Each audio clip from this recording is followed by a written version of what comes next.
La mer infinie, un nom qui murmurait d'une étendue sans limite, d'horizons qui s'étendaient au-delà de la compréhension humaine. Je comprends la vérité de ce nom maintenant plus que jamais. Yangkai, porté par de magnifiques ailes de feu, planait dans l'air chargé de sel. Ses ailes yang flamboyantes, une symphonie d'énergie ardente, fendaient le ciel. En dessous de moi, l'océan gronde, une toile sans fin de bleu profond et de blancs écumants. Il était une braise solitaire contre la vaste et indifférente toile du ciel. Le voyage avait été ardu, chaque battement de ses ailes un témoignage de sa volonté inébranlable. J'ai quitté les rivages familiers il y a des jours. Le souvenir des champs verdoyants et des montagnes imposantes s'estompe comme un rêve lointain. Maintenant, il n'y avait que la mer et le ciel, un cycle sans fin de bleu en haut et de bleu en bas. Alors que le soleil plongeait vers l'horizon, peignant le ciel de teintes oranges et violettes, Yangkai ressentit la fatigue familière gagner son énergie. Mon liquide yang, la source de ma force et le carburant de mes ailes, s'amenuisent. Chaque battement de ses ailes devenait plus lourd.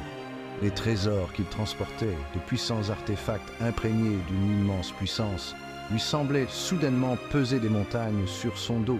Je continue, animé par un refus obstiné de céder. La mer infinie met à l'épreuve les limites de mon endurance, mais je refuse d'être brisé. Il ne succomberait pas à l'immensité, à l'isolement. J'atteindrai la cité maritime, je le dois.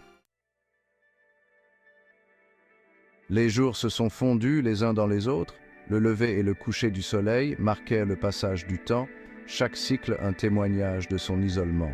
J'ai depuis longtemps laissé derrière moi les insectes qui osaient s'aventurer loin de la terre.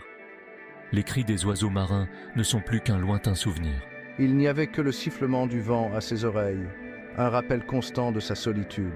L'immensité de la mer est à la fois impressionnante et terrifiante. Elle murmure des histoires de civilisations oubliées, de créatures au-delà de l'imagination.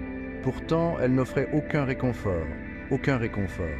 C'était un rappel brutal de sa propre insignifiance, un défi à son être même.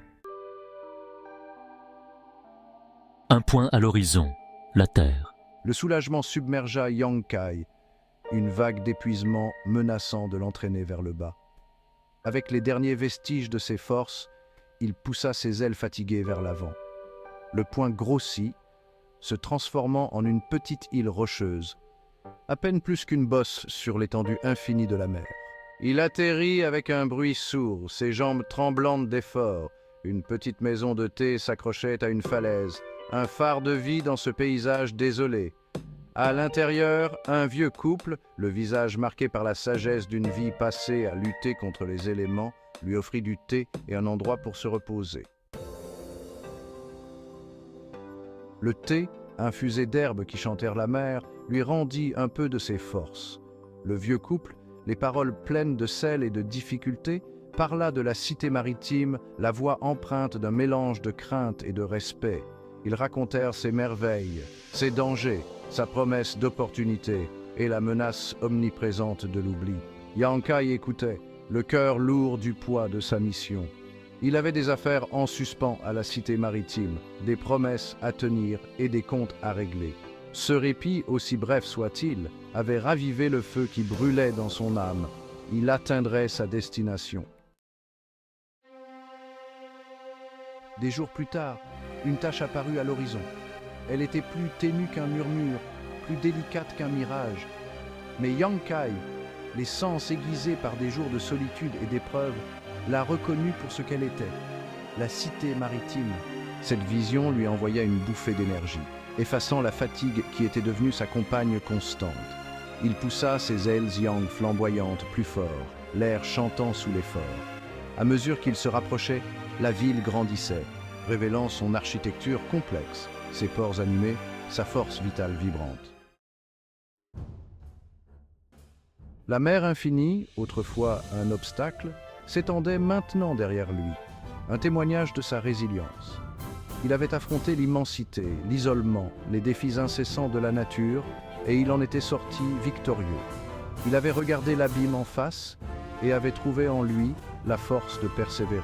Alors qu'il se posait sur les quais animés de la cité maritime, au milieu de la cacophonie des marchands et des marins, Yang Kai adressa un remerciement silencieux à l'azur infini. Il était arrivé. Son voyage était loin d'être terminé, mais pour l'instant, il s'autorisait un moment de satisfaction.